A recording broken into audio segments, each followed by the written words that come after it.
You're not a body. That's something that science and spirituality agree. You're not a body, you're free. Can you imagine how amazing is that? I mean, just look at your hand and see yourselves, your hand, like, okay, this is me, this body is me. But think about the implications of thinking like that.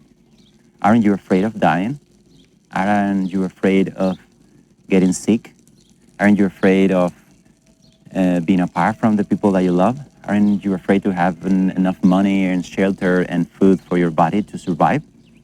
Can you feel that's the stress, the profound stress that this idea of you are a body is causing in your life? So, from a standpoint of science, how would you actually prove that this is not the case, that you're actually not a body as it is said in spirituality? Well, science would say, well, look at your body. This thing that you think you are, you're convinced that, of course I am my body. Of course I feel it, so it is me, it's there all the time, so this is me. But was your body the same as, is right now the same body as 10 years ago? No, it's not the same. I don't know if you know this, but every cell in your body, every cell, every little brick that makes your body has completely changed in the last 10 years. It is physiologically not the same body. If you look at it, it's different cells, and yet you're there. An analogy for this also, your house. You're at your house, and what would happen if you would change every brick in your house? Would it still be your house? You're changing all the material, the atoms. You're changing everything about the materiality of your house, and yet still your house, even when you change everything. Do you follow me? So it's not the materiality that is really the truth. There's an underlying truth in your house. In the case of your house, it would be, it's located in a certain place, it has certain spaces, distribution, qualities. So even when you will change every brick of your house, when someone come after 1 year, it will say exactly the same. They will say, yeah, that's your house. And you will think, yes, it's my house. But is it? It's obviously not the material aspect of your house. You completely change your house. And yet, you call it your house. Why? Because you have an idea. You said, this image, this place, this location, this characteristic, this is my house. In the same way you think about your body. You just perceive it, and you think it is there. And even when it's changing, your body's changing all the time. The cells are being replaced all the time. And yet you think, this is my body. So you say, okay, then my body is a thought. Because in the analogy of the house, I have the house, and if I change every brick, but still the house, it is this idea of this construction in this place, with this shape, with this different blueprint, and so on. You will think of the same of your body, but have you ever actually checked on your thoughts, on every thought you have? Have you noticed how they change? Are they ever frozen? Or is it more like a voice that comes, you think, and it goes? Or a move in your mind of some kind or some image, and it comes and it goes? Have you noticed this instability of your thoughts and your emotions? So, So your body, yourself as a body is a concept, but suddenly you find out the concepts are made of thoughts. So if thoughts, the bricks of the concepts, are not solid too, then we're in a different layer of problem. So what is it? What is it that is seeing all your thoughts and your emotions coming and going? What is it that is in you exactly as if it was 10 years ago? There's a part of you, there is a witnessing, there is a deep layer of you that is witnessing all these changes coming and going through different levels of your life. It's still there. So there's still a sense of you, but it's not obviously that thing that is changing. The thing that is changing, you're seeing it coming, you're seeing it going, it's not you. So in that sense, you could say materiality, in a material sense, you're not your body. In a mental way, you're not your thoughts. In an emotional way, you're not your emotions. So what are you? What are you? In order to, instead of going to some sort of statement in here, something you have to believe, I want you to explore it. And how you explore it? By developing the sensitivity in your meditation.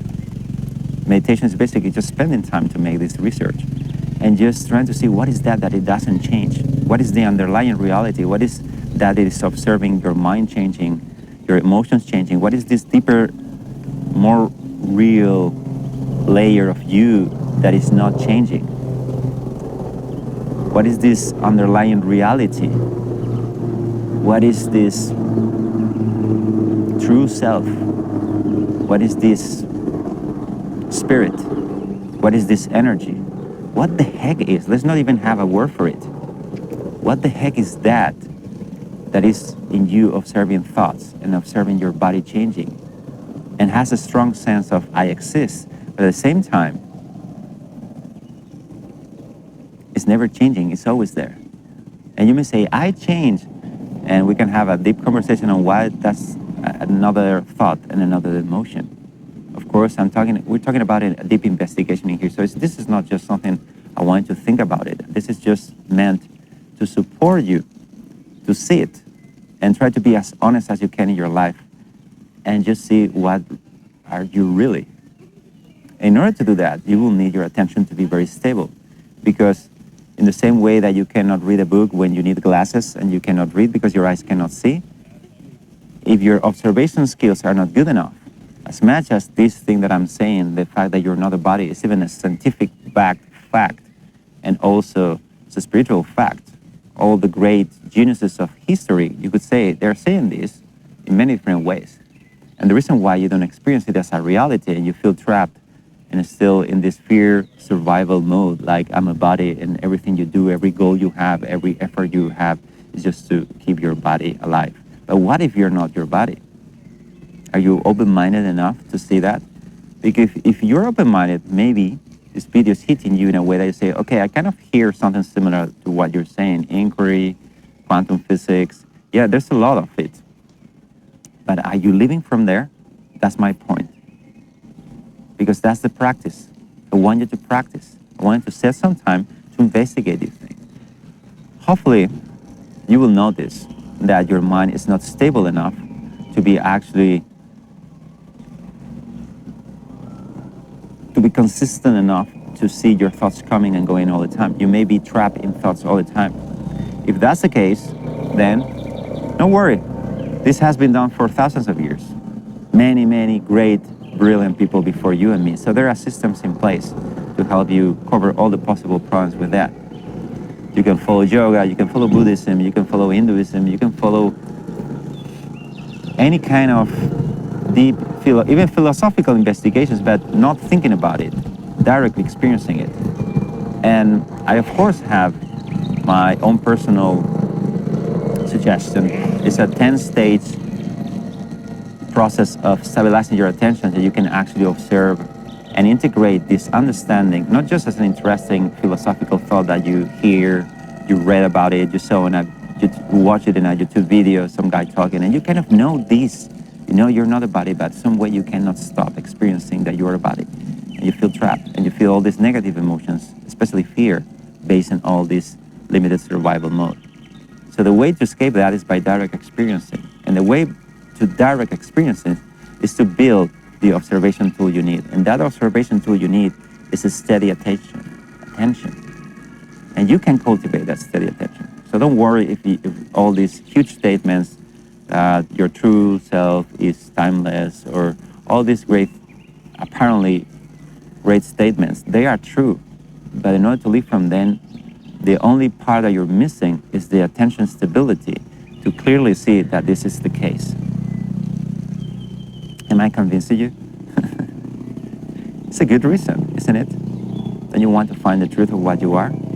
Or do you want to suffer for the rest of your life with fear of disappearing and death? And you want to live this life from an empowering, free perspective of enjoying,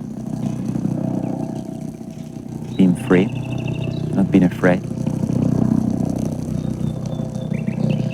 If that's so, just sit to meditate every day. You can follow the link below and find a community and courses and many other things that are doing. Last night we just made a meditation group, and we share experiences and questions. Join us. Or by the way, just join any other initiative with the same purpose. But the important thing is that you see it every day. So this doesn't become another time you hear you're not a body, but you don't really integrate it. Okay, my friend.